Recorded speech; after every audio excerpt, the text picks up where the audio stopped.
Yo, what's up? I'm gonna go over the patch notes for season 10 because I feel like some people would want a GM player's perspective for the new patch. I'm not currently watching patch notes. I'm recording this while it's going on because I want to kind of get my own thing before I kind of look into it entirely. Like with the maps showing, it's a bunch of they're showing off the cool new things, but I'm also trying to see the changes and what's going to change. It's clear that they're trying to make the map more interesting, making it a variety. Because the last two seasons, they felt like it was stagnating. So there are 4 different seasons within season 10. Each one is going to change the map. They're also moving a couple of things: Obelisk, the Naga camps, enhanced buffs, and trebuchets. Pyromancer now drops a runic bomb. Basically, it's you throw the bomb, it does 300 physical damage and applies a knockback, or you do 1,000 true damage to minions and structures. For sieging towers, getting Fire Giant and Gold Fury, I'm assuming those are both considered minions. I don't know off the top of my head. But it's another way for you to secure it on top of your mage abilities. It's much more akin to the old Hog, if any of you remember that. Lane objectives. This is something new. I was able to see this when I was at the World Championship.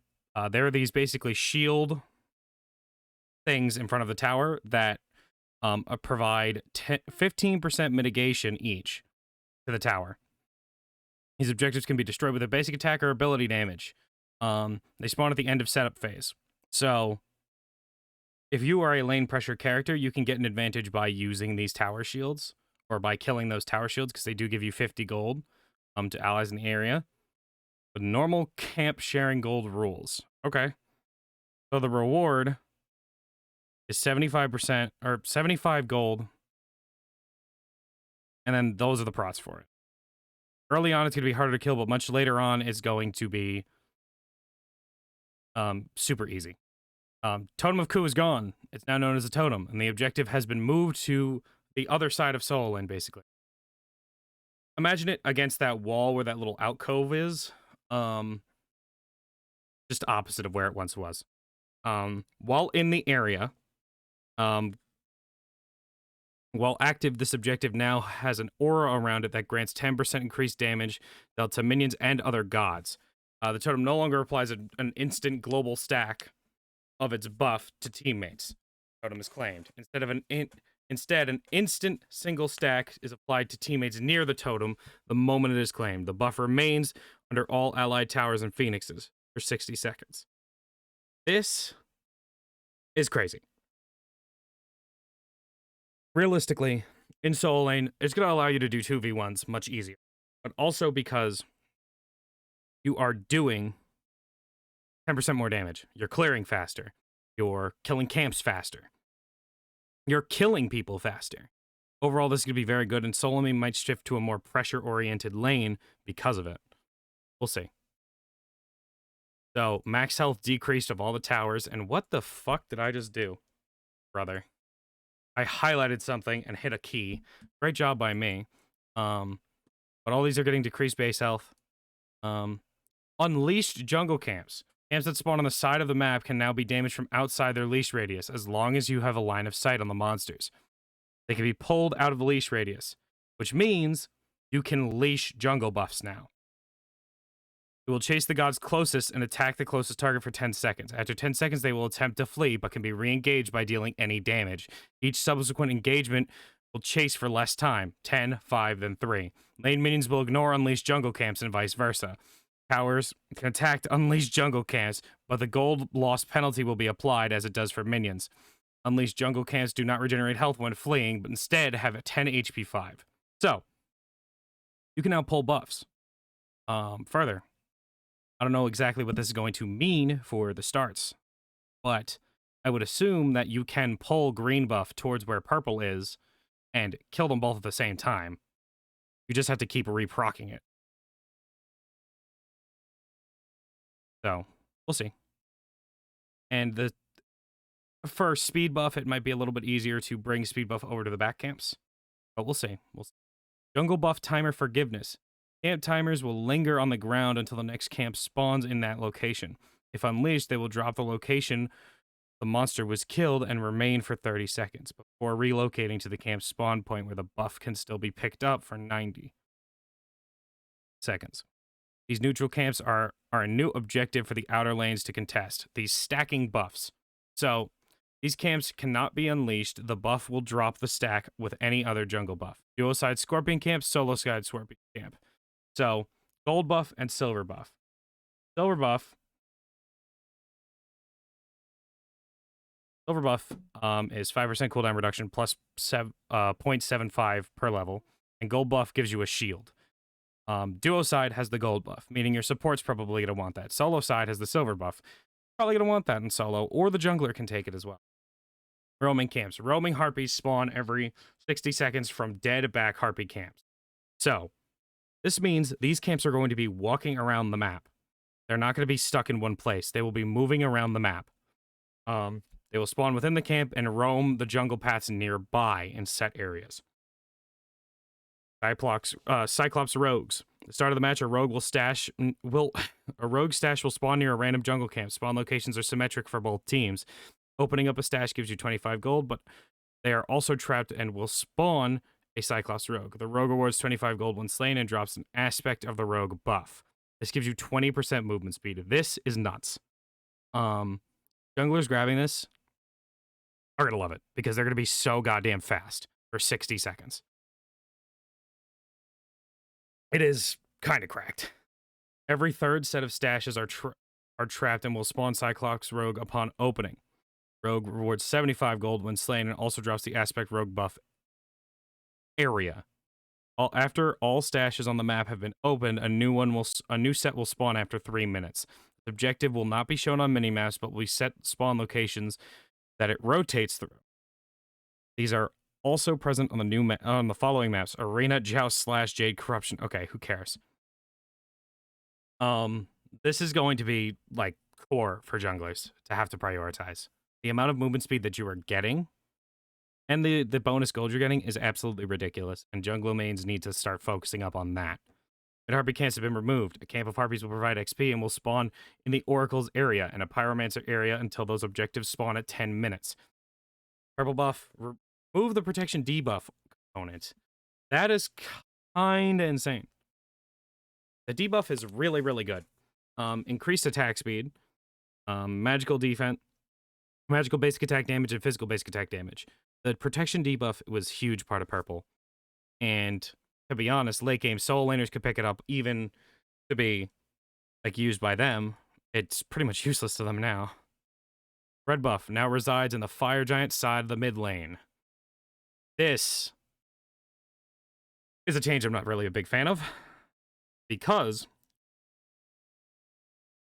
it's going to put more pressure on solo side to be like, it's much easier to rotate over there, farms over there. There's already a ton of farm there currently, but we'll have to see really if it does affect it, but I'm concerned about this.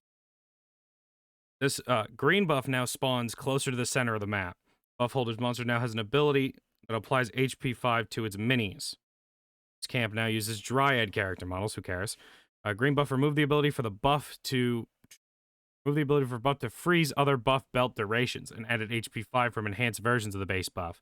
Effects grants 100 maximum, plus 100 maximum HP and mana, plus an additional 30 for every 50 protections on the wearer. It also grants 10 HP 5. This is weird, and I'm not entirely sure what the changes will be, but you're gonna have a lot of health. That's all I know. This buff camp now has 2 locations per side of the map. Buff does not stack with itself. It can be refreshed for the duration or split with teammates. Yellow buff remove crowd control reduction, increase base movement speed amount from 8% to 14%. So at the start of the game, if you get one of these rogues, you're going to have 34% movement speed for killing camps. It's going to be kind of ridiculous.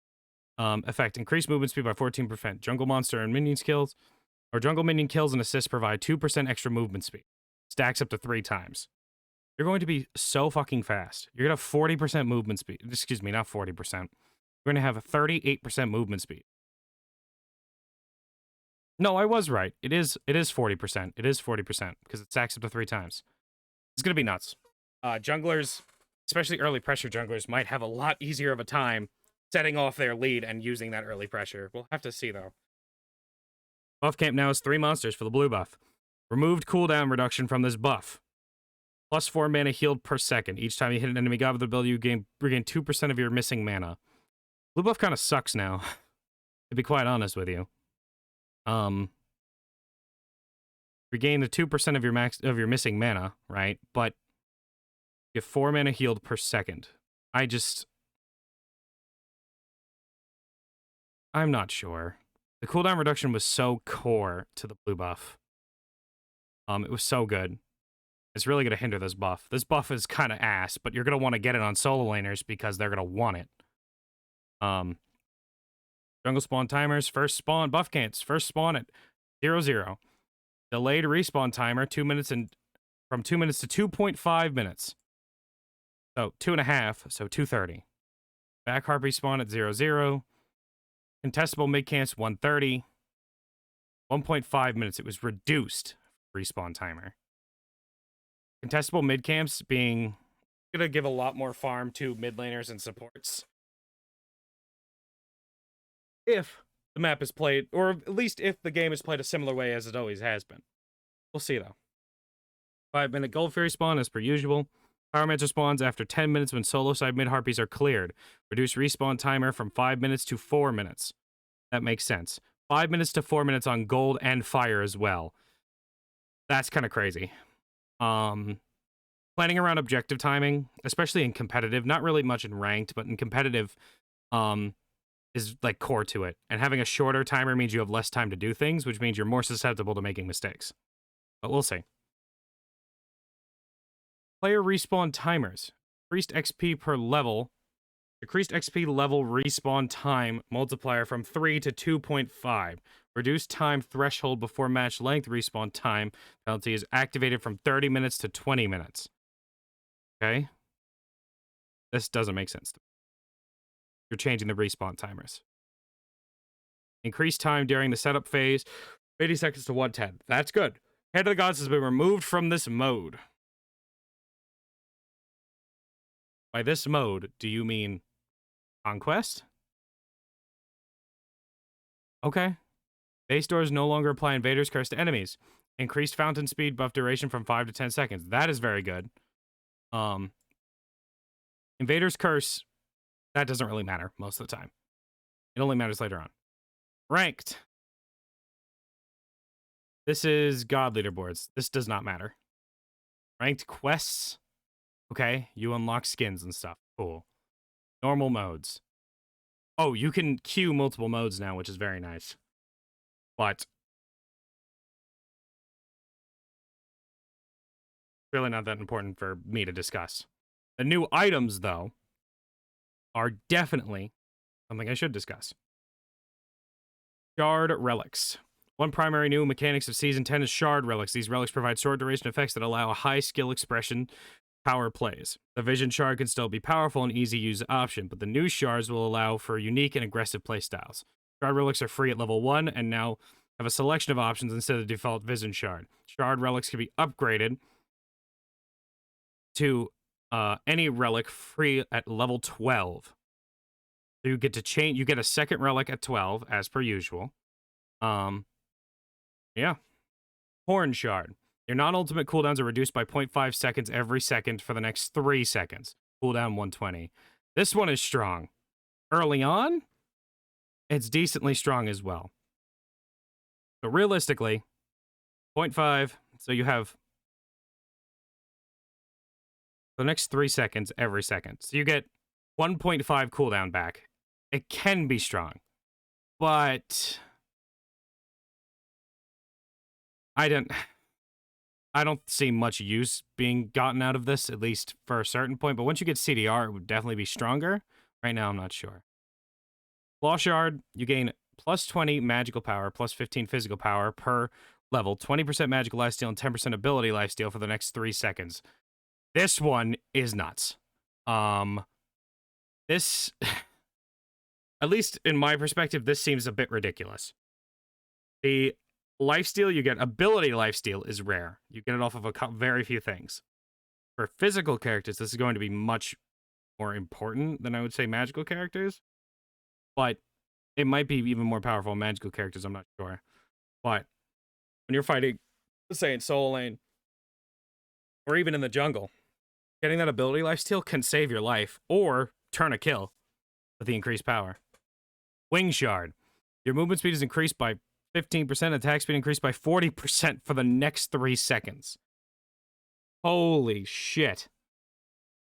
This is definitely an ADC or jungle looking item. This is nuts. Even characters like Bellona, Osiris, Gilgamesh, Erlang. This is a nuts item. If you're an ADC, you should honestly be starting with this, because getting 40% attack speed for free every 120 seconds. If you're in a boxing match, you can activate that and you can move a little bit quicker and just fight better. Carapace Shard. Your next basic attack within 3 seconds deals 20 physical and magical protections for the next enemy god hit. Both the buff and debuff last for 3 seconds. This one is also really good. The Shard, early on, this is very good. Later on, obviously, it's not as good. But early on in solo, even in jungle makes a lot of use out of this, actually. Stealing the prots like that. Solo, jungle, even support would make very, very good use out of it. ADC even could make pretty good use out of it. I would definitely look Wing Shard, Carapace Shard, and Claw Shard. Horn Shard's okay. I'm not entirely sure how good it will be, but reduced by 0.5 seconds every second. So you get 0.15, right? Not 0.15, excuse me. You get 1.5. 1.5. Reduction in cooldown over 3 seconds. I don't know. Doesn't seem that good to me. Vision Shard, unchanged. Item summary. In year 10, we're making some big changes to the pool of items in Smite. This big contribution towards our goal for year 10 in creating meaningful change. We expect player builds to change for most roles. Some roles are affected more than others, though, so Warriors and Guardians will likely see the most change in their possible build paths. There is a variety of new items for every role to make sure DPS classes have new things to experiment with. Player builds. Change in player builds across each role. They're like goals.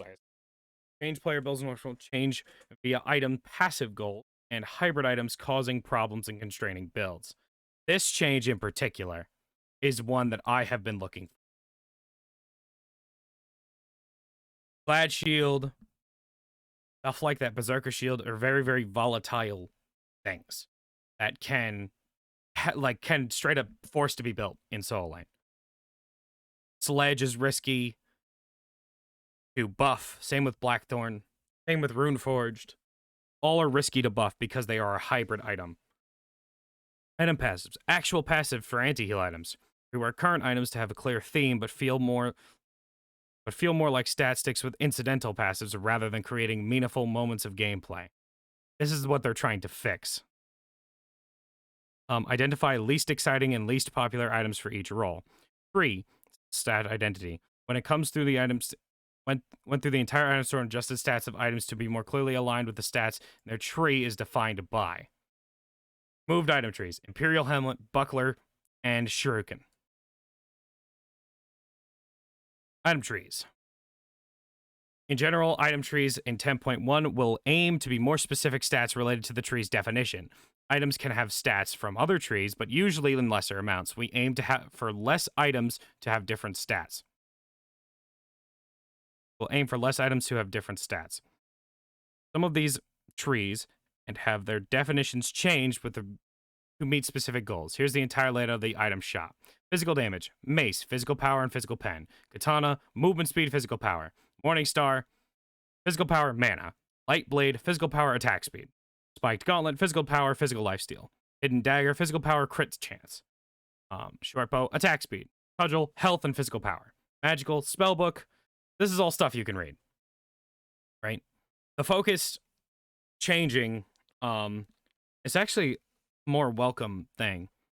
Because you look at some of the items straight up, and they have much more focus on different things than what they do now. I mean, obviously, crit is crit. It's always going to be crit. Right? And the bow tree has a bunch of random shit in it. It's got Atlanta's bow, which is just terrible. It has a bunch of different stats. It does a bunch of like everything, but it just sucks because it's too little of it. And it's all over the place. I like the cleanup of it. You can read this all yourself. 2 magical defense trees, 3 physical defense trees. This makes sense. Makes sense to me. Focusing on the HP 5 and the physical prots. Good.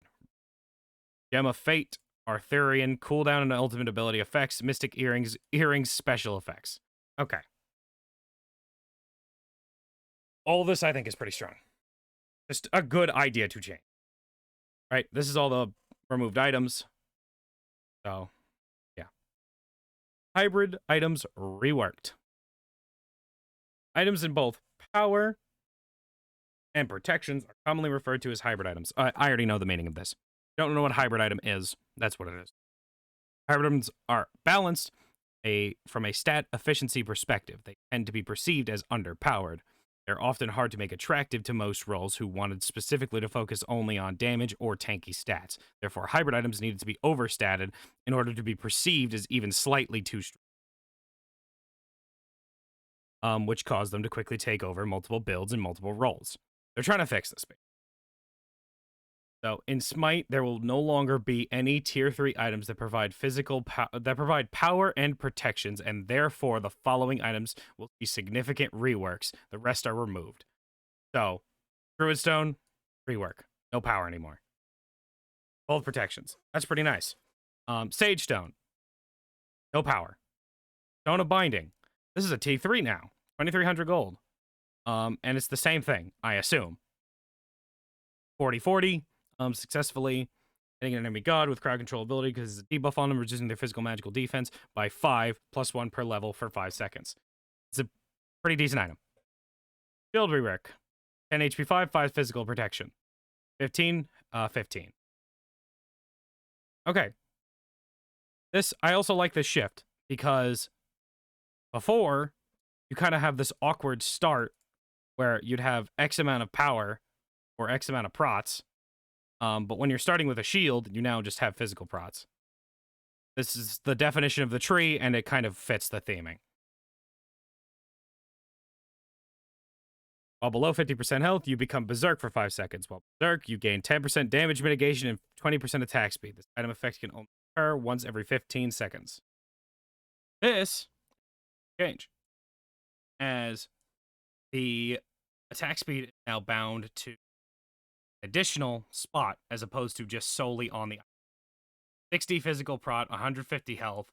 This item is good for attack speed. 10% mitigation, damage mitigation is also kind of busted. And if that's not on Glad Shield, it might make Berserkers just straight up stronger. This is volatile, and I will experiment quite a bit with it. It has power. If you're below 50%, you gain 10% damage mitigation for 5 seconds. Kind of cracked. Glad Shield, 2,300. 50 Fizz Prots, cooldown reduction. While damaging an enemy god with an ability, you deal blah blah blah. Protections of abilities can only trigger once per enemy ability. Subsequent hits from the same target do half the bonus damage for the next seconds. Glad Shield is Glad Shield, and it's going to be good because you're hitting people with it. That's what it is. It's going to be that way. The amount of physical prots it gets now, very good. Same thing with Berserker Shield. Very good. This item has a similarity to what it is currently. I don't think it's the exact same, top of my head. It's currently 30%. 35% now, and their subsequent hits on the same target do half the bonus damage. This means per ability, I assume.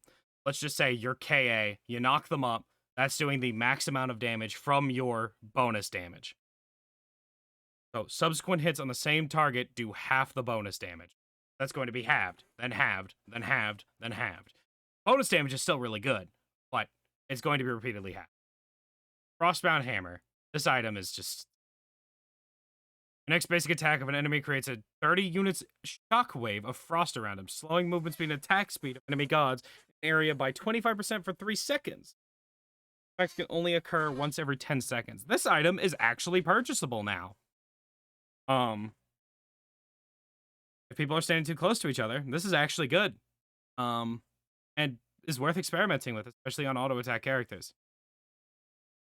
It's not like a completely wasted item slot. Forge Hammer. Your next successful hard CC on an enemy god creates a runic symbol on the ground that lasts for 5 seconds. Enemies in the symbol take 10% more damage. Oh. Thought Rune Forge was good now. It's an AoE effect. Fuck.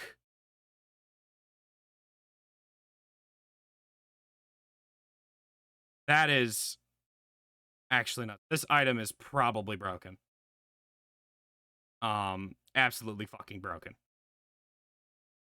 Lucius Club. Move to the cudgel tree, building from heavy hammer. Renamed to the club. This is the same thing, right? Yeah, it's the same thing. Caduceus shield, but made into a club. So it's not based around defense, it's more based around the power and health. Which I think is cool. I like that. All anti-heal items will now have an additional passive. New passive. Enemies hit by an ability of 40% healing reduced by 5 seconds. Successful damaging ability on the enemy triggers a chain of lightning, damaging the target and up to 4 nearby enemies for 40 damage plus 20% of your magical power. It only occur every 20 seconds. Divine Ruin has another special effect on it. I mean, Divine Ruin is pretty cost effective, but the cost now makes it a consideration as opposed to something you just should buy because it's so cost effective and so well statted. This will be interesting to see. 40 damage plus 20% of your magical power. I don't know the math entirely on that.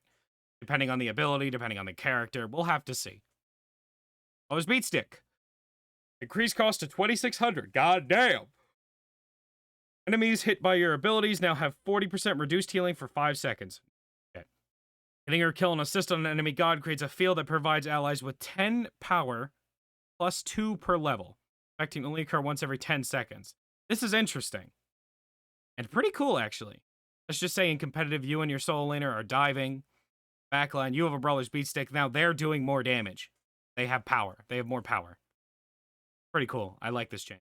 And it's honestly going to be a pretty strong item. I don't know if it will be a must-buy. It's going to be a very strong item. Toxic Blade.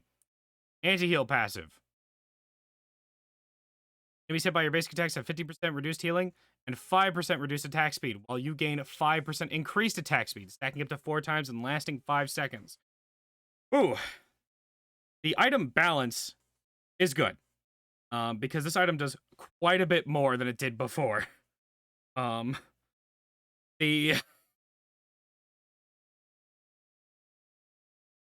item's going to feel weaker when you first get it, but it's going to be stronger when you actually are hitting things.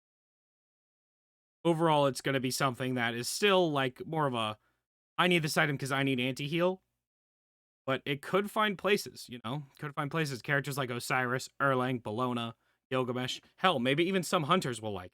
We'll have to see. Pestilence for 55% or 25%. This is not stacked with similar auras. Enemies that successfully damage you have their healing reduced by additional 5% for 3 seconds. Stack up to 6. What? 6 times? Brother. You're 6 times. So another 30%. 55% anti-heal because they're hitting you. This is strong. This is strong. Something that, right now, Heart Ward, Amulet of the Stronghold is kind of the best Magic D item, but this is powerful. This is something that I think will be purchased by every soul. Depending on some other changes, but this is strong. Like, crazy strong. Soul Laner supports, even junglers might pick it up, depending on the jungler. But, increased cost to 2,400, that is definitely worth it. Like, holy shit. Increased cost from 2050 to 2250. Aura, blah, blah, blah. When you're hit by a hard crown control, the enemy receives an aura that does 40% magic, or 40% magical damage per second to them, and other enemies within 25 units for 5 seconds. So it's almost like bees, but it's area based. This is interesting. Something I do want to mess around with a little bit, but it doesn't scale. It's 40 flat magical damage. On a physical, it might be weird, but we'll see. Pestilence is definitely something you got to look out for. Toxic Blade is going to be something. Brawlers is going to be pretty good. Vine Ruin, I'm not sure about. Winged Blade, new passive. Additional items reworked. Winged Blade, new passive. When hit by a slow, you and nearby allies within 30 units become immune to slows and gain 20% movement speed for 4 seconds. Okay, here's the thing. If the stats are the exact same, I would say this item is balanced in some regard. It's just that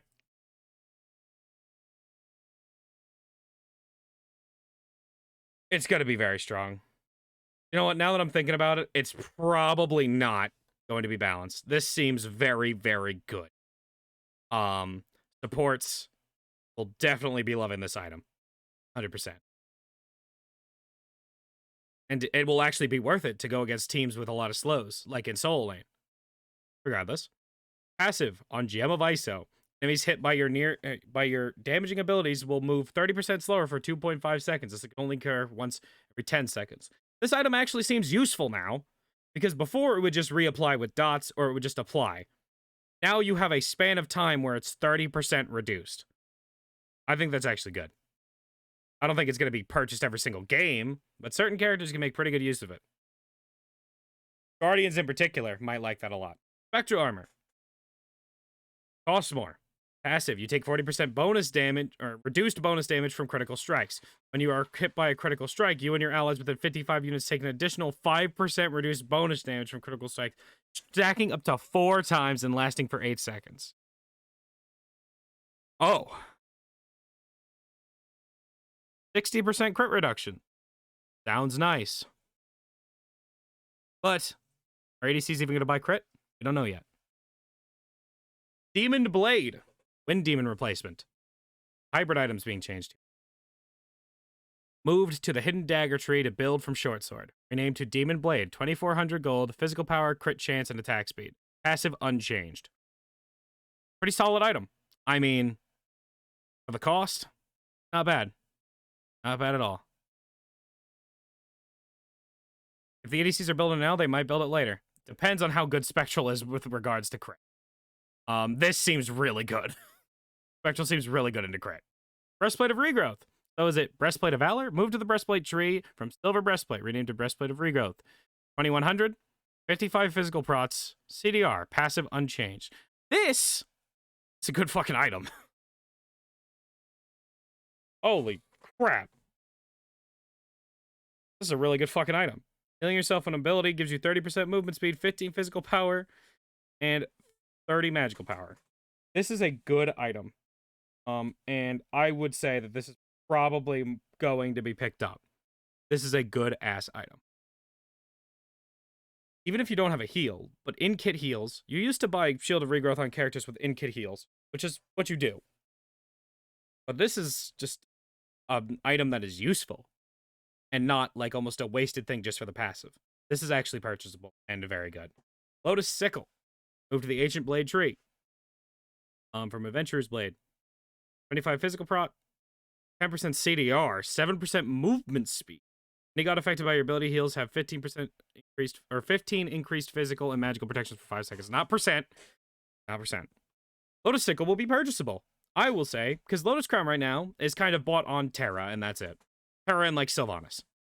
This item will actually be useful for AoE healers and hell, even mages, for a slightly defense item, or a more bruiser mage build. Someone like Chang'e. Cleric's Cloak. Increase Fizz Prots, 15-15. Remove the health, add a 5% cooldown reduction. Okay. 30-30. Remove 300 health, add a 10% cooldown reduction. Also affect Magi's Shelter and Magi's Revenge. Magi's doesn't feel like shit to purchase anymore. That is what I will say. Magi's was a problem a very long time ago, which is why it got nerfed so many times. But Magi's is purchasable and usable, especially for supports, junglers, and solos. I think it will be very good. Morningstar. MP5 removed, added 50 mana. Okay. Weird, but okay. 100 mana for Hydra Star, Hydra's Lament, added mana. The MP5 on Hydra's was very, very good. And it went with his passive. This is changes that aren't like the biggest thing in the world, but it definitely makes the items weaker overall. Say. Cyclopean Ring. Emerald Ring Tree, building from the Enchanted Ring. 2600, 80 magical power, 25% attack speed, 10 CDR.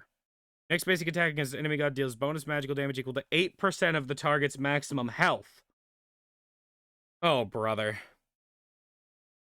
This can only occur once every 10 seconds and reduced by 2 seconds for every successful basic attack on an enemy god. If you're Freya, you fucking love this. Holy crap.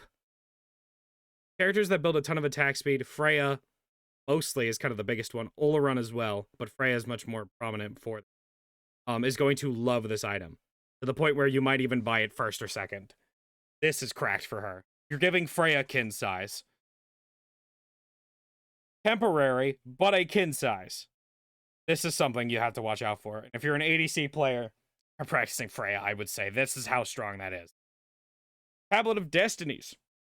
This new core mage item is designed to diversify builds and compete with old staples. It also makes mana valuable for mages and features a new stacking style based on god combat. 2650, 90 magical power, 150 health, 150 mana, or 130 mana. No, 300 mana. What the fuck? I can't even speak. Your next successful damaging ability on an enemy god grants you a stack of wisdom. For each stack of wisdom, your abilities will now deal 0.008% of your max mana as true damage to enemy gods. You may only gain 1 stack every 2 seconds. You can only gain stacks once per god per ability hit with a max of 50.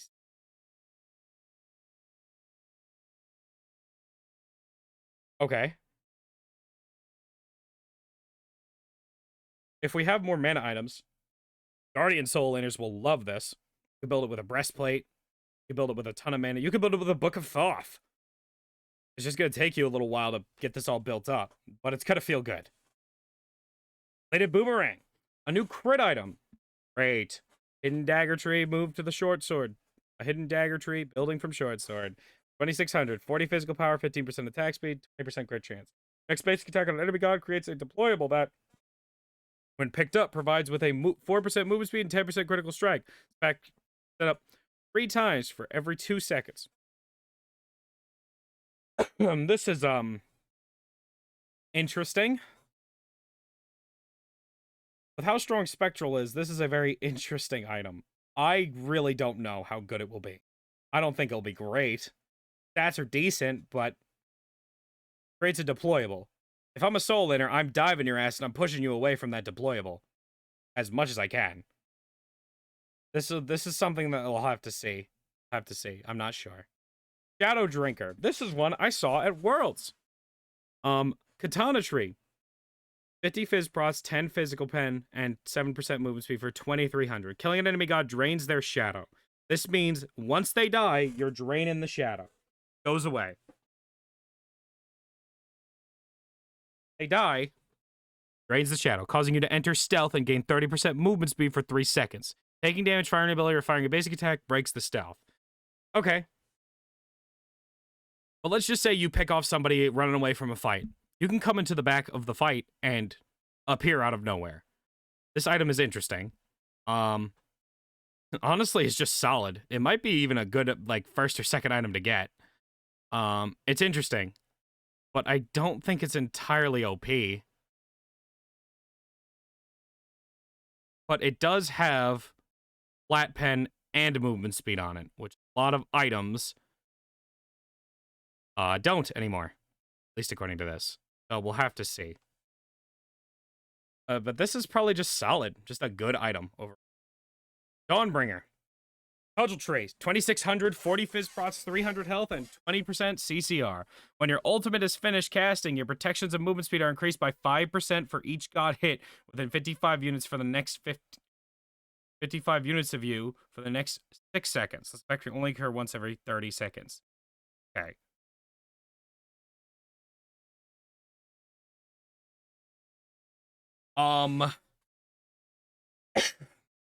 This is very, very god dependent. However, I think that's good. Someone like Osiris or Bellona won't make as good of a use of it as somebody like Cucullin or even Tyr. Granted, you don't use Tyr ult to get in most of the time, you use it to get out or to finish a kill, but big ultimates will be insane with this Dawnbringer. If I'm Cuculla ulting 4 people every single fight, I'm getting an absurd amount of stats. This item is potentially explosive. I think this is good. Very good on certain characters. Absolution. Talisman tree building from Silver Talisman. 2550 or 2250. 60 magical prot. Okay. 2 health and 10% CC. Ultimate ability is finished casting. You pulse out a cleansing aura within 55 units? What the fuck?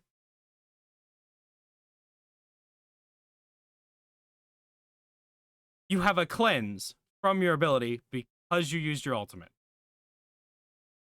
0.6 seconds.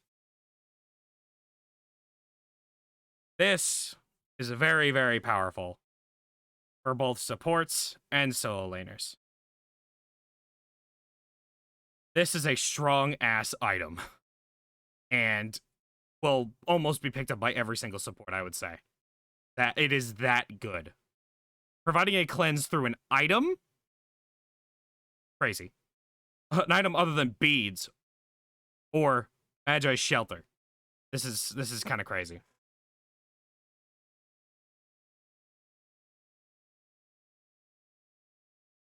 Abyssal Stone. Druid Stone Tree from Sage's Stone. 40, 40, 300. Successful ability damage on an enemy god applies a debuff that affects them with 20% negative CDR for 4 seconds. This is fucking broken. This is absolutely fucking broken. Their cooldowns are longer because you hit them. Cooldowns are longer for 4 seconds. This is fucking ridiculous.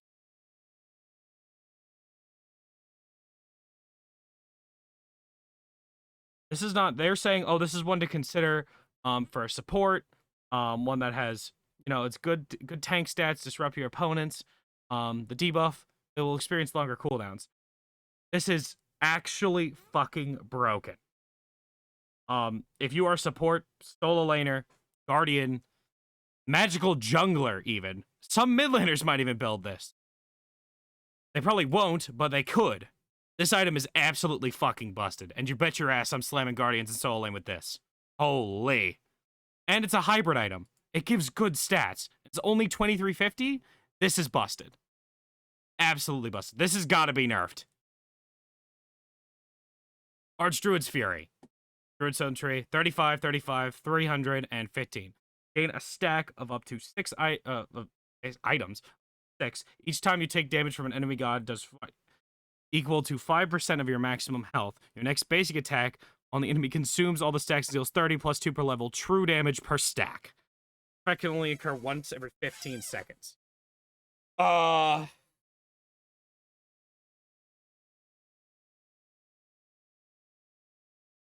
okay. Because this is a Guardian item. First off, Yorm can't apply this, which would have been the best use of it, I would assume. This is a solid support and solo item as well. This is strong. Just doing that guaranteed true damage, specifically in support too, I feel like doing that guaranteed true damage at a certain point is just good for you. Just solid. It doesn't make you absolutely fold over because you're behind on items and gold. It helps you. Solid.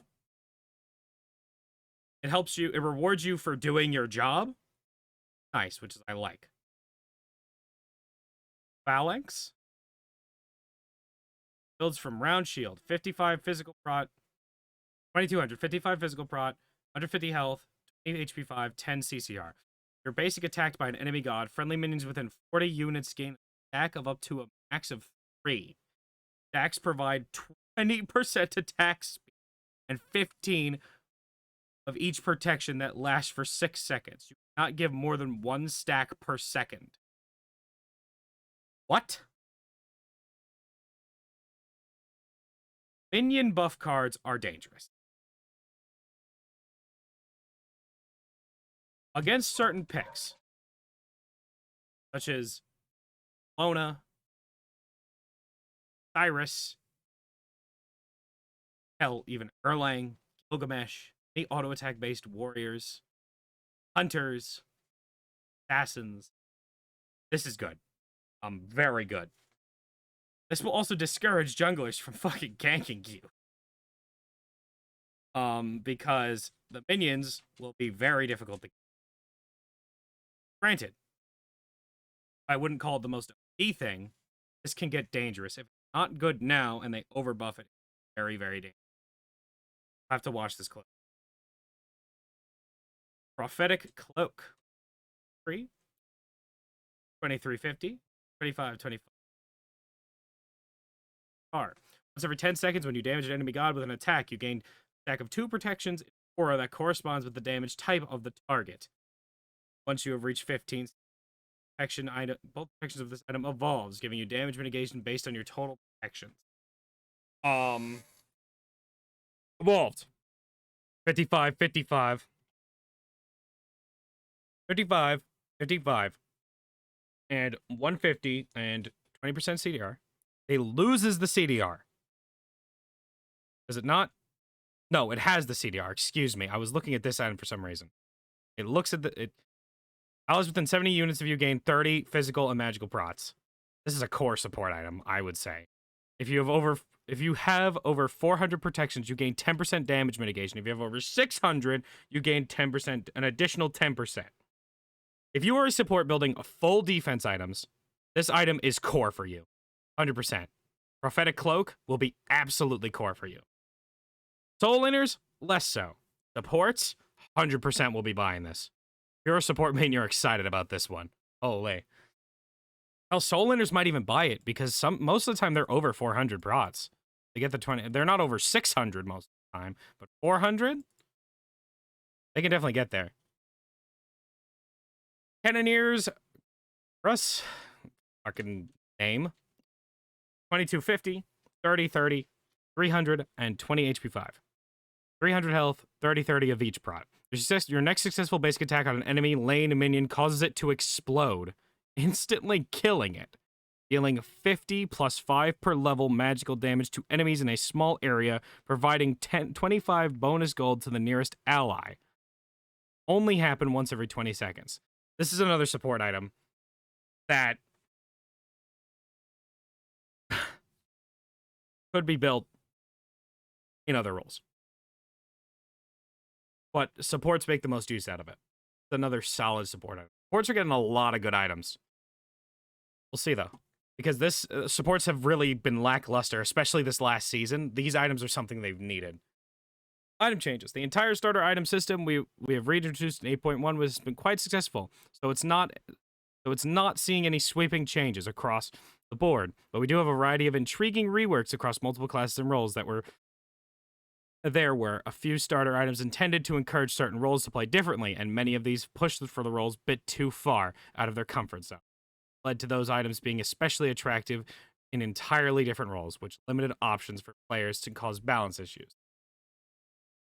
Both mage gems have been adopted by Soul Lane Guardians. Archmage's gem has not been picked by like a single Soul Lane Guardian. Like ever. Jormungandr might have used it. Maybe. Atlas might have used it at one point. Maybe. So it's being a focus on damaging bonuses that will be better for traditional mages. Increase magical power scaling 1% to 1.5. Increase bonus magical power scaling from 20 to 30% at attacks. Overall makes the item stronger and actually somewhat nice for certain mages. Ones that have an ability that can hit first before they use their other stuff, like their ultimates. But this one's weird. I don't know if it entirely shifts it out of the soul lane, but Gem of Focus, increase movement speed to 5%, increase damage buff, increase to 5%, remove damage mitigation buff per attack. This is stronger for mid laners. Now, this is a straight upgrade for mid laners. Because they didn't really care as much about the damage mitigation. They liked it, but they didn't care as much. Getting a straight increase in both these stats, a better one, is good. The Soul Lane Guardians loved the mitigation. This makes them need to reconsider what they're going to buy. Granted, Gem of Focus is still good. We'll see. All 3 Bluestone pendants have the same change to them. Works passive. Hitting enemies by damaging abilities, take an additional 60% physical damage over 2 seconds. 60%. 60 physical damage over 2 seconds. Subsequent hits on the same target do half the bonus damage for the next 3 seconds. This no longer stacks. It only refreshes. Okay.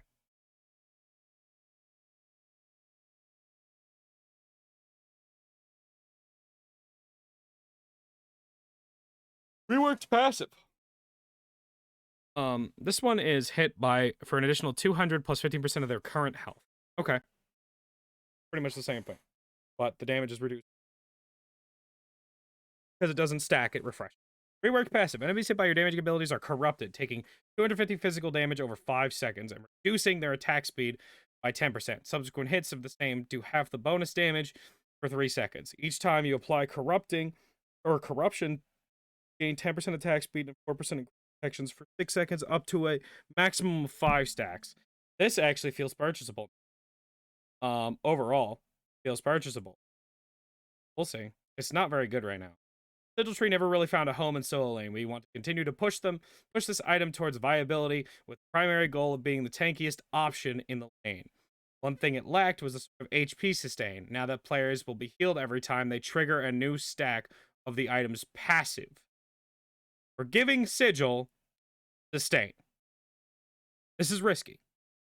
Reworked passive. When you're hit by an ability, you gain a stack of dampening, gaining 5 protections 5 seconds, and healing 1% of your maximum health. This occurs once per ability cast. This can stack twice. Okay. This is purchasable now. You don't feel like completely out of shot when buying it, you know? Work passive, you gain 5% damage mitigation whenever you're hit by an ability, you gain a stack of rebuke. Providing a 4% additional 4% damage mitigations for 8 seconds is healing for 3% of your maximum health. Occurs once per ability cast. Stack up to 3 times. This feels very good. These items are purchasable now and are very good, I would say. Solid overall. 3% of your maximum health doesn't seem like a lot, but it's a good amount. Thunder's Axe. Increase current health steal from 2% on its passive. Okay. Axe of Animosity. Increased prots. Now the previous passive found on Animosity starter upgrade. And decrease the damage from 3% to 2.5. That is a good change. It encourages auto attack warriors to not go Death's Toll every single time. Granted, Death's Toll is still really good, but the Axe of Animosity seems very strong. Very strong. This is definitely what I'm going to experiment with. Upgrade. Heroism. Reworked from Animosity. Now it's... Okay, so Hero's Axe and Animosity swap passives. Okay. Cool. Oh boy, here comes Warflag. Getting an assist on an enemy minion or jungle monster dying will provide 8 bonus gold, 5 health, and 5 mana. Your nearby ally gods will receive a stack. Gives 1% movement speed and 2% attack speed. Nearby allies up to 10 stacks. If you are not within 30 units of an allied god for 20 seconds, this passive is disabled until you're near an allied god again. Okay. War Banner. Gain 6 GP5. If you're the team. Getting an assist for an enemy dying provides a stack. 2% movement speed and 4% attack speed. 8 seconds nearby allies, 10 stacks. Gained 4 or more stacks from an assist. Once per ability, each time you damage an enemy god, you restore 1.25% of your health and mana to nearby allies within 55 units. This is good. You no longer place this shit on the ground for no reason. This feels good. It might actually make Warflag worth it to purchase. We'll have to see, though.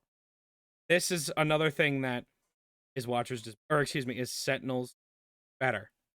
Or is Compassion just better? Or is Heroism just better, you know? We'll have to see. Increase physical power scaling from 4% or 40% to 50% on bonus damage from the passive. That's really good. And might actually make this item like buyable consistently for every system. We'll see though. We'll see. Increased cost of Aussie, increased physical power from 25 to 50. Increased physical lifesteal to 20, decreased attack speed. Moved the physical pen. This is volatile. Very volatile. The fact that it has no pen on it is nice. But we're gonna need anti-heal.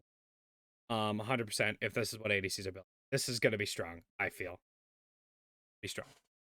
Not having pen sucks, but it will be strong. Get pen from your other items. Atlanta's Bow Shift. Move physical lifesteal, removed quit chance, add a 10% physical penetration, increased attack speed. This item is actually purchasable now. Is it good? Maybe? I don't know. This item is just a weird like thing that exists in Smite that arena players build. Like, it's just I don't know about this one. We'll have to see. Bloodforge buff. Increased cost, increased movement speed. That's just a straight upgrade. This item will be purchased more on Assassins. I wouldn't say every game, but if you were buying Bloodforge before, you're gonna love it now. Actually, like, reasonable to be purchased for how strong it is. Pressure Shift. Increased cost to 2,700. Now builds from Warrior's Bane. Okay.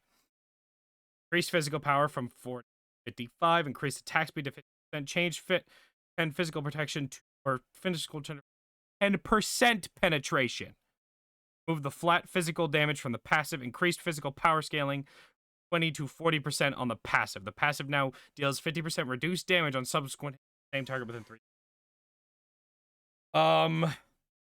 The percent pen on this item is what is going to make it like purchasable. Passive changes, the power scaling on the passive. But the percent pen is really strong and is actually attainable for most assassins. It makes the assassins able to buy percent pen and not have to go Serrated Edge for one, or not have to go Titan's Bane. But Titan's Bane's really, I don't know. I feel like this item is just a downgrade. Titan's Bane. Ooh. Have to see though. I'm not so sure. Dominance. Physical penetration removed. Added 15% attack speed. Increased penetration on basic attacks from 15 to 20. Item's okay. I mean, it's not terrible. It's okay. Physical percent pen is very weird, and I'm glad it's being removed. Increased Devlos cost. Good. Anyway. This item is going to have the same value it does now. It needed to cost more. It was too cheap for hunters to get to her. Emperor's Armor. Increased cost. This is a good change. This is still going to be certainly buyable. It's just going to be much more expensive now. Supports, even Soul Inners will love it because the stat stick on it is nice. The passive is just good. Nail Renewal Shift. Decreased cost, increased health, increased HP 5, decreased physical prots. So basically, you heal more, but you have less protections. Really it. Okay. It's interesting, but if it has the same passive, it will be fought in the same way, I would say. And Guardian Mail buff. Prots. This is a good change. The Guardian Mail has been only purchased in very rare occasions. This is just solid over. Good change. Will I call it the peak of the meta? No. But it's going to be good, especially against attack speed characters. And is a viable option to get first on certain characters that don't really need CDR. No? Hunter's Guard Shift. Increased health. Increased damage mitigation to 4% on passive. Stacks up to 3 times. That's a powerful change. Damage mitigation on items is always very strong. This is a straight upgrade and will make it very purchasable again. 100%. Rage buff. Okay. Increased critical strike chance 30 to 30. Stack. Decreased chance per stack. Added 5 physical power to per stack. 3 stacks from 5 to 4. Results involve rage stats. 55. 44% crit chance. Nobody's building rage anyway except for Mercury. Currently. Getting power from it is okay. This item will still be in my opinion. Ratatouille, decreased cost. That's good, because Ratatouille's too expensive currently. Good change. I don't know if it will put it to the center again, but it's a good. Silver Branch Bow. Increase physical penetration percentage. This hurts the item quite a lot. In fact, I don't think it kills it, but it's gonna hurt the item hard. Spear of the Magus now has percent pen, and now builds from spell focus. I'd say this is better than it was before. Because on gods that function with a good amount of lifesteal, or just with the Spear of the Magus passive, you now have percent pen from it. And you don't have to sacrifice your Divine Ruin spot or your Spear of Deso spot for it. Granted, Obshard is better percent pen. This is purchasable. Sphinx's Bauble Box. Okay. Bauble is a gimmick. 100% is a gimmick. It'll be interesting to see on certain characters, but Bauble's a gimmick. God changes. All right. Before I get into this, I do want to say I will be a giveaway next week. Or, excuse me, at the end of this week, Sunday. It is of a Ultimate God Pack. I'll be streaming on Sunday, and that's when I'll be giving it away. You have to be following the stream. Give it away. Or to be in the giveaway. Subbed, you are going to be more likely to get it. It is a free Ultimate God Pack. It's a straight physical code I got from World's Event while I was playing the game. But yeah. God changes. Want to make a... Okay. In an update packed with impactful changes, we'll still have more to go. These God changes are possibly some of the most impactful yet. They are fit well into the goals of the mentioned in Conquest and Item Balance sections. Wanted to implement new class bonuses for a few reasons. Create a more inherent differentiation between the classes of Smite. These will potentially solve some of the problems that have been historically hard to solve. As warriors taking over jungle. Have the potential to create big shakeups in the meta. Want to adjust magical protection based stats as well. Always been exactly the same on all gods. Creates a strange dynamic between magical and damage, especially in the early game. Previous to 10.1, all gods had significantly higher magical prots than physical prots at level 1. Changes that will no longer be the case. This gives tanks a new advantage, helps improve the DPS of mages and guardians in the early. I don't think some of the guardians needed it. We'll see. Finally, we are decreasing the basic attack damage, or basic attack power of all hunters. Base. Hunters have steadily crept up in strength, especially in the early game, making them the biggest threat in most teams at all times. Wanted to shift them back to relying more on their teammates in the early game, but keep their late game power. That is a good change. Solid change. Warrior gains bonus 5 plus 20 plus 0.25% CDR per level. That is where the CDR is coming from now. Okay. We'll see. Scales 5% from level 1, 10% at level 20. It is your blue buff at level 20. You would have your blue buff as it once was. Ooh.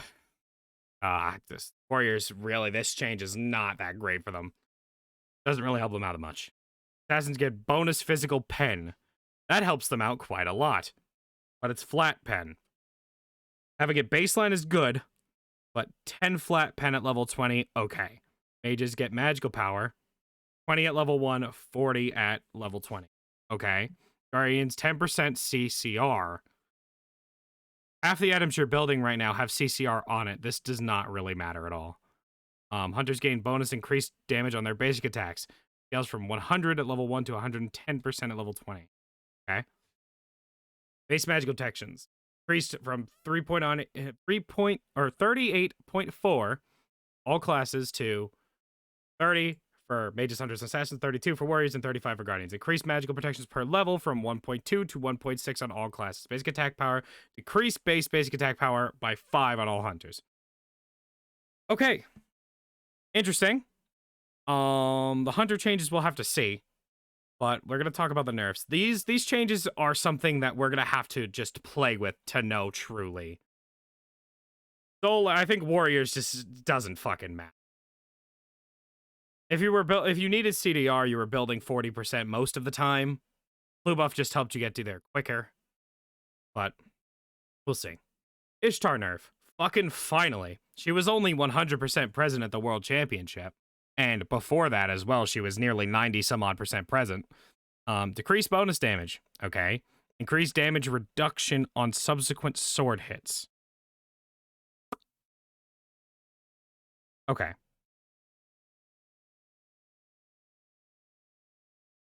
This isn't gonna kill the character.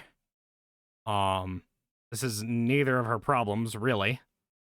I'm more concerned about the shotgun shot than the Sylvanas autos, but okay. Lancelot nerf. Decreased scaling. Total decreased scaling. Decreased base damage.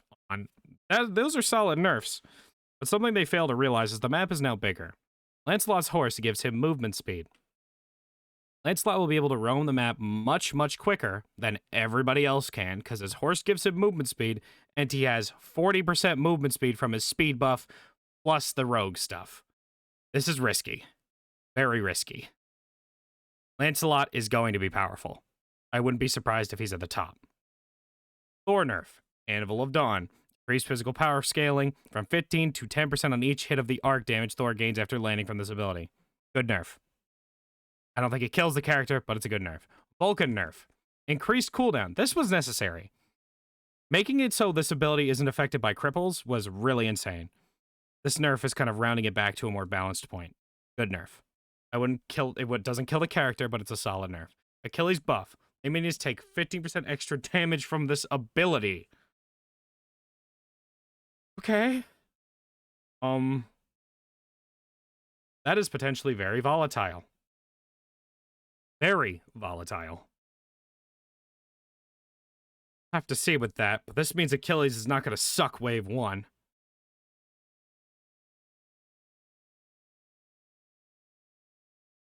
We'll have to see. Artemis buff. Well, this Radiant Glory buff was also something that I think kind of required. For Dresser's Fate. Increased maximum number of traps Artemis can have from 3 to 4. Okay. Cool. Increased base damage from...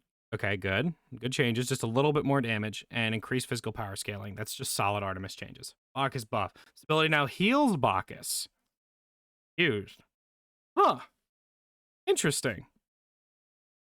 This also has 6 ranks, by the way, because you can use it when it's not ranked up. This means you're going to put points in Chug now, I think. In support, not so much. But if you do some weird, jungle, solo stuff, definitely means you can put points into it. We'll have to see. Freeze cooldown for Bacchus flop. Good buff. This is a buff he kind of needed.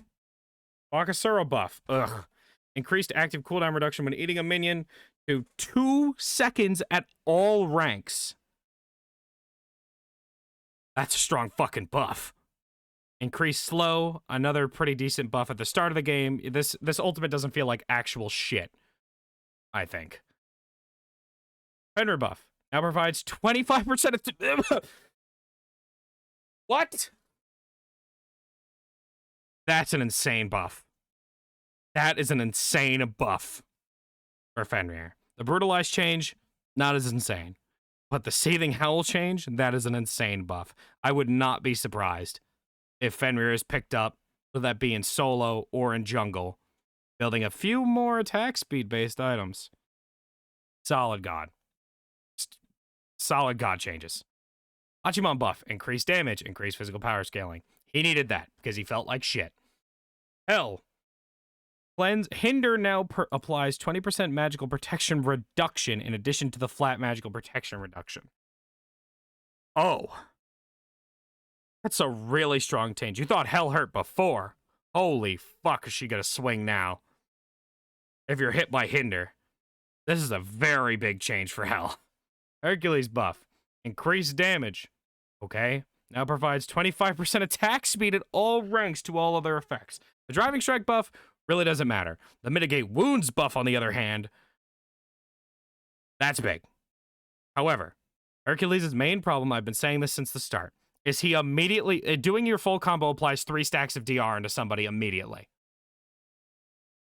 Which is fucking bonkers. And you DR yourself out of being able to combo people. Hunbat's buff, increased damage and increased slow. This really doesn't matter. Early game, it's a little bit better. This really does not matter much. Because you max this ability last. Really does not matter.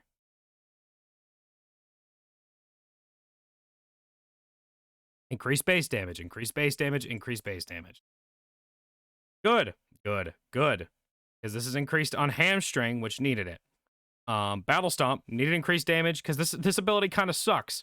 But I mean, it's if it was good, like very good, it would be pretty broken, I would say.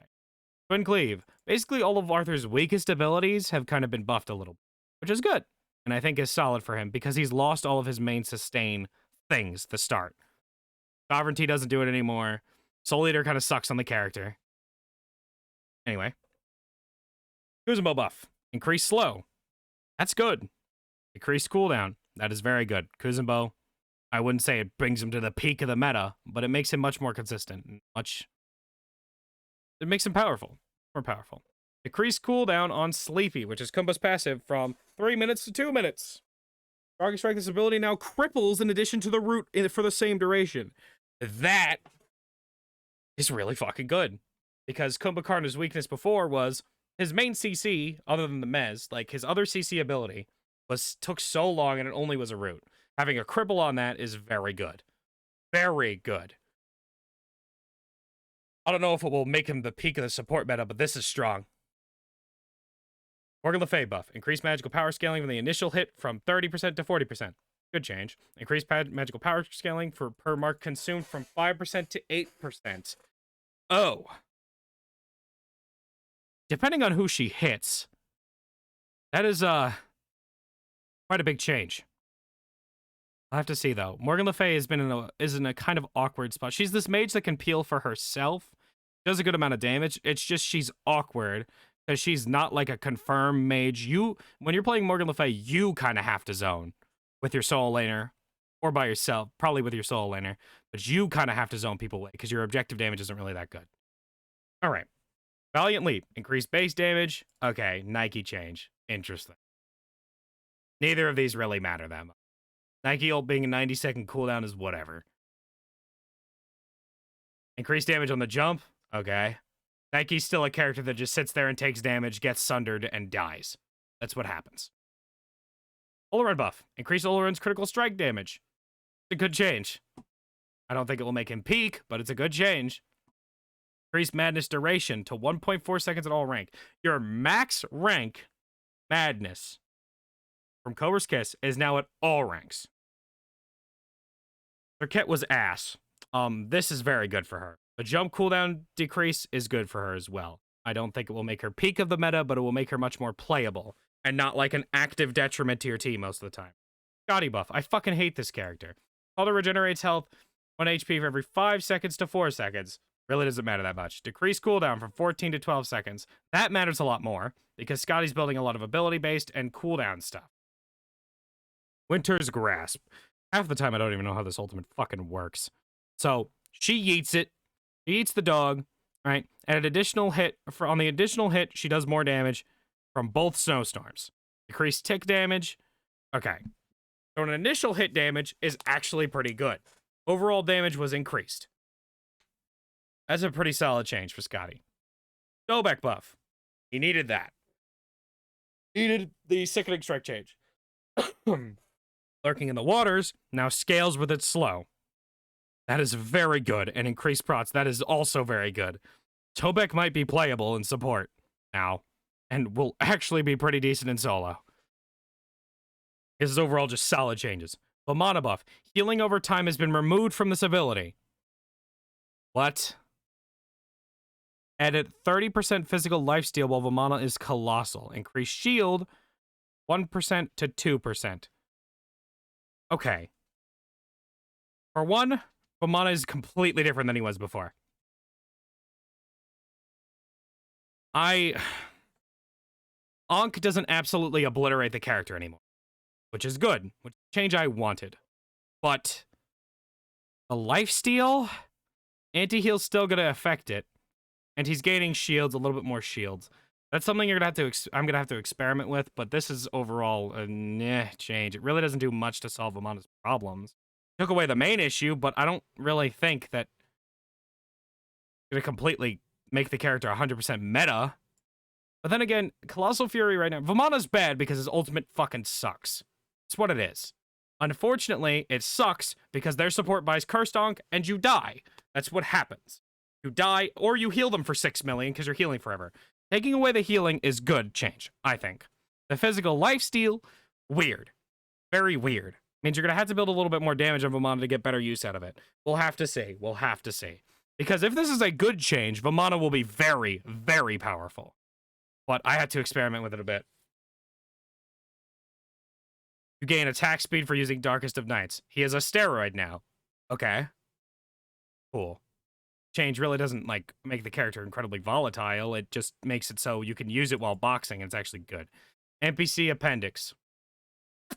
Shit changes. Movement speed, minions are faster. Duo side buff stacking. Rewards, rewards, rewards. All of this stuff really isn't balance changes, and it's not stuff I look at. I'd have to say, really, this is a lot of stuff that you feel out, opposed to getting somebody to put it out. This is just buff stats. Now, we're going to talk about Surtur. Okay. Surtur. He is a warrior. Obsidian Flesh is his passive. Surtur flesh cracks into fragments after he loses enough health. On picking these up, Surtur gains a percentage of his max health over time and protections for 3 seconds. Enemies can destroy these fragments by walking over them. 1% health per tick, 10 protection plus 1 per level, and 15% health threshold. So when he's at 15%, he falls apart. This is a cool passive. I like it. It's counterable. It adds a little mini game to fighting Surtur. It's cool. Flames of Muspel. Surtur sets his sword ablaze, gains haste while this buff is active. Surtur's next successful basic attack will deal bonus magical damage. Ignite the target, causing them to take damage over time, as well as spawning a fiery imp. Bonus damage increases per stack, maximum of 200, when an enemy dies while the burning effect is active. Okay. Damage per tick, pretty decent. Bonus damage, 30 plus 3 per stack of magical damage. Imp damage, okay, it's like a little nay-nay, I guess. Imp health, plus 50 per rank. That's pretty good. Imp lifetime, 10 seconds, cost 50, cooldown. This is a solid ability. I don't know if you'd max it first. You might. We'll have to see the rest of it. Surtur pulls the closest target to him, either an enemy lane minion, a fiery imp, or a magma rock. If neither are in range, Surtur then or a lane minion, a fiery imp, or a magma rock. If neither are in range. Okay, the magma rock if none of them is in range. Surtur then hurls the object forward, dealing damage and stunning enemies ahead. Damage, pretty solid. AoE damage, decently solid. Stun duration, 1.2. This is a pretty good ability as well. This is just a ranged stun. It's CC that he needs. Ember Walk. Surtur Fury creates a ring of embers around him, providing movement speed buff that increases when hitting enemies. While this ability is active, the ring deals damage and slows enemies once as it expands, or when fully formed, again when it contracts. While formed, the outer ring deals continuous damage to enemies inside. The ring also picks up obsidian flesh fragments. That's pretty good. Damage, solid. Movement speed is very good. That's probably the strongest part about it. And the fact that it slows them is very good as well. End of days. After a short build-up, Surtur surges into the air, infusing with into a large meteor. While in the air, Surtur is immune to damage and can choose where to come crashing down.